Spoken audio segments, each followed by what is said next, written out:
চরম মূল্য। কবি রবীন্দ্রনাথ ঠাকুর। কে নিবি গো কিনে আমায়, কে নিবি গো কিনে? পশরা মোর হেঁকে হেঁকে বেড়ায় রাতে দিনে। এমনি করে হায় আমার দিন যে চলে যায়। মাথার পরে বোঝা আমার বিষম হলো দায়। কেউ বা আসে, কেউ বা হাসে, কেউ বা কেঁদে চায়। মধ্যদিনে বেড়ায় রাজার পাষাণ বাঁধা পথে। মুকুট মাথে অস্ত্র হাতে রাজা এলো রথে। বললে হাতে ধরে তোমায় কিনবো আমি জোরে। জোর যা ছিল ফুরিয়ে গেল টানাটানি করে।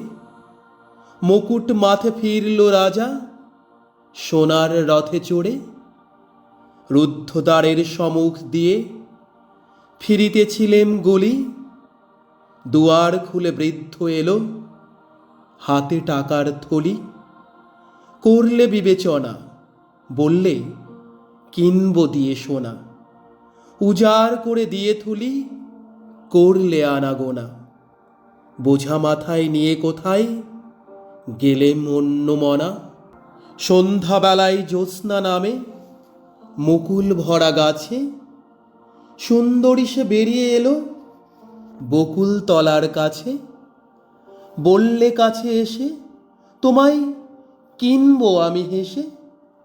হাসিখানি চোখের জলে মিলিয়ে এলো শেষে। ধীরে ধীরে ফিরে গেল বন ছায়ার দেশে। সাগর তীরে রোদ পড়েছে, ঢেউ দিয়েছে জলে। ঝিনুক নিয়ে খেলে শিশু বালু তটের তলে। যেন আমায় চিনে বললে অমনি নেব কিনে। বোঝা আমার খালাস হলো তখনই সেই দিনে। খেলার মুখে বিনামূল্যে নিল আমায় জিনে। ধন্যবাদ।